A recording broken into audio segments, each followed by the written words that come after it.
मेरा नाम आर्यन है। उम्र 21 साल। लखनऊ में इंजीनियरिंग कर रहा हूँ। मेरी बड़ी दीदी का नाम रिया दीदी। शादी को अभी 6 महीने ही हुए थे। जीजू आर्मी में है, अभी बॉर्डर पर पोस्टिंग है। 2 महीने में सिर्फ 10 दिन की छुट्टी मिलती है। दीदी अकेले रहती हैं लखनऊ में ही हमारे फ्लैट में। मम्मी पापा गांव में हैं, इसीलिए दीदी ने मुझे अपने पास बुला लिया कि तू आजा, अकेले डर लगता है। दीदी की उम्र 26 साल। शादी के बाद और भी सुंदर लगने लगी थी। फिगर 34, 28, 36। घर में हमेशा मैक्सी या नाइटी पहनती। कभी कभी साड़ी में भी देखता तो आंखें नहीं हटती थीं। एक रात की बात है, जुलाई का महीना, बारिश हो रही थी। बिजली चली गई थी। दीदी ने कहा, आर्यन आज तेरे कमरे में सो जा, मुझे अकेले डर लग रहा है। मैं मन ही मन खुश हो गया। दीदी ने लाइट जलाकर बेड पर लेट गई। मैं उनके बगल में लेटा। दीदी ने लाइट बंद कर दी। अंधेरे में सिर्फ बारिश की आवाज़। दीदी ने करवट बदली और उनका हाथ मेरे सीने पर आ गया। मैं सांस रोककर लेटा रहा।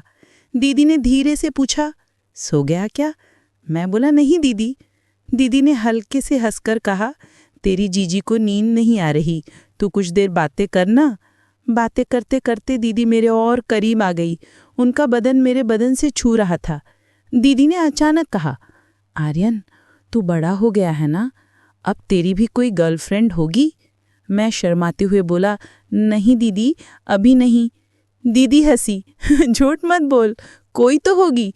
फिर दीदी ने मेरे गाल पर हाथ फेरा और बोली, तेरी जीजी की शादी को 6 महीने हो गए और तेरा जीजू अभी तक ठीक से पास भी नहीं आए। मुझे बहुत बुरा लगता है कभी कभी। मैं चुप रहा। दीदी ने मेरे कान के पास मुंह लाकर फुसफुसाया, तू मेरे साथ ऐसा करेगा ना कभी, जैसे पति बीवी करते हैं? मैं चौंक गया। दीदी ने मेरे होठों पर अपना होठ रख दिया। मैं कुछ समझ पाता इससे पहले दीदी मेरे ऊपर चढ़ गई और उनकी नाइटी ऊपर तक सरक गई थी। मैंने दीदी को कसकर पकड़ लिया। दीदी ने मेरे कान में बोली, कुछ नहीं होगा, बस आज की रात मेरी है, किसी को पता नहीं चलेगा। दीदी ने अपनी नाइटी ऊपर से निकाल दी। अंदर कुछ नहीं पहना था। चांद की रोशनी में उनका गोरा बदन चमक रहा था। मैं पागल हो गया। दीदी ने मेरी टी-शर्ट और शॉर्ट्स उतार दी, फिर मुझे अपनी छाती से चिपका लिया। मैंने दीदी के होठ, गला, कंधे, छाती, हर जगह चूमना शुरू कर दिया। दीदी सिसकारियां ले रही थी। दीदी ने मेरे ऊपर से खुद को उठाया और मेरे ऊपर बैठ गई। धीरे धीरे नीचे की तरफ सरकते हुए बोली, तेरी दीदी को आज पूरा चाहिए जो तेरा जीजू नहीं दे पाया। फिर दीदी ने मुझे अंदर ले लिया। मैंने कमर ऊपर उठाई और दीदी ने अपनी कमर नीचे की। दीदी की आंखें बंद थी, मुंह से सिर्फ आर्यन निकल रहा था। मैंने स्पीड बढ़ा दी।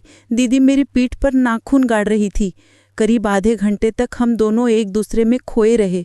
दीदी 3 बार जोर से चीखी, हो गया, फिर हो गया, फिर मैं भी उनके अंदर ही ढेर हो गया। बारिश अभी भी हो रही थी। दीदी मुझे सीने से चिपका कर लेटी थी। बोली, अब हर रात तू मेरे कमरे में सोएगा।